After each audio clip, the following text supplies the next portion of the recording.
மிகவும் மோசமான நிலையில் தான் திருப்பூரில் இருக்கிற வளர்மதி ஸ்டாப் பக்கத்தில் இருக்க பார்க் இருக்குது. பார்த்திங்கன்னா அந்த மீனே செத்து போயிடும் போல் அந்தளவுக்கு தண்ணி மோசமாக இருக்குது.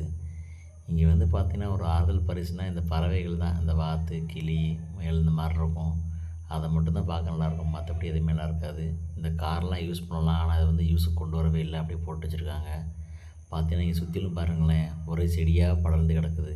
இந்த செடி புதர்களெலாம் பாம்பு வரதுக்கு அதிக வாய்ப்பு இருக்குது. குழந்தைங்கள்லாம் அங்கே ஓடி விளையாடுறாங்க, அப்படிங்கும்போது அது பாதிக்க வாய்ப்பு இருக்குது. அதெல்லாம் பார்த்திங்கன்னா அந்த குழந்தைங்க சறுக்கி விளையாடுறதெல்லாம் பார்த்திங்கன்னா ரொம்ப டேமேஜாக இருக்குது. அவங்க சறுக்கி விழுகும்போது அது வந்து கால்லையோ கையிலையோ குத்துறதுக்கு வாய்ப்பு இருக்குது. இவ்வளோ டேமேஜாக இருக்கிறதெல்லாம் விளையாடக்கூடாதுன்னு போர்டு வைக்கலாம், இல்லைனா அதை அகற்றி வைக்கலாம். அதை வைக்காமல் அதை அப்படியே வச்சு யூஸ் பண்ண விட்ருக்காங்க. இந்த உட்காந்து போகிற சேர்லாம் பாருங்கள் எவ்வளோ டேமேஜாக இருக்குன்ட்டு. 2 பக்கம் பிடிக்கிறதுக்கு கம்பி இல்லை, சேரே உடஞ்சிருக்குது. இந்த மாதிரி இதெல்லாம் குழந்தைங்க விளையாடக்கூடாது அப்படின்ட்டு ஒரு போர்டு வைக்கலாம், அதை அவங்க வைக்கவே இல்லை.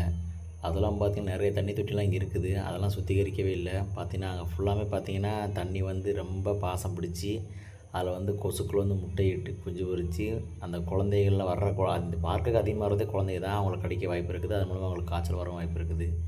இந்த மீன் தொட்டியை கூட அவங்க வந்து சுத்தம் பண்ணவும் இல்லை, சுத்திகரிக்கவும் இல்லை, பராமரிக்கவும் இல்லை. அதில் பாசெல்லாம் பிடிச்சி அப்படியே கிடக்குது. அதை உள்ளக்கு வந்து பார்த்திங்கன்னா காதலர்கள் வந்து அவங்களோட கையெழுத்தெல்லாம் போட்டு போகிற அளவுக்கு அந்த இடம் அவ்வளோ மோசமாக இருக்குது. இவ்வளோ மோசமாக தான் திருப்பூரோட பார்க் வந்து ரன் ஆகிட்டுருக்குது.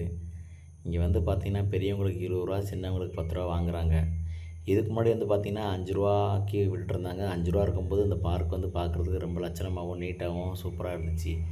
இப்போ வந்து பார்த்திங்கன்னா எல்லாமே ஓட்ட உடசலாக தான் இருக்குது. இதெல்லாம் காயெல்லாம் கிடைக்கிது போக தான் லாக்கி. இங்கே பார்த்திங்கன்னா சேரே இல்லை. இங்கே வர எவ்வளோ டேமேஜ்ன்ட்டு இதெல்லாம் பார்த்திங்கன்னா குழந்தைகளுக்கு வந்து கண்டிப்பாக வந்து ஆபத்து விளைவிக்கும். பார்த்திங்கன்னா குழந்தைங்க சறுக்கி விளையாடுறது வந்து பார்த்திங்கன்னா கீழே வந்து மண்ணே இல்லை.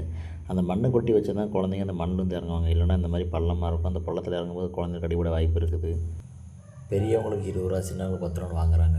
ஆனால் அதுக்கேற்ற மாதிரி இந்த பார்க்கை வந்து பராமரிக்க மாட்டேங்கிறாங்க. இந்த பார்க்கை வந்து சுத்தம் பண்ணி நீட்டாக வச்சு குழந்தைகளுக்கு ஒரு பாதுகாப்பு ஏற்படுத்தி தரணும். இல்லைனா இந்த பார்க்கை வந்து மூடி இந்த பார்க்கை ரெனோவேஷன் பண்ணி ரெடி பண்ணிவிட்டு அதுக்கப்புறம் இந்த பார்க்கை திறக்கணும். ஸோ அரசாங்கம் இதுக்கு நடவடிக்கை எடுக்க வேண்டும். நன்றி, வணக்கம்.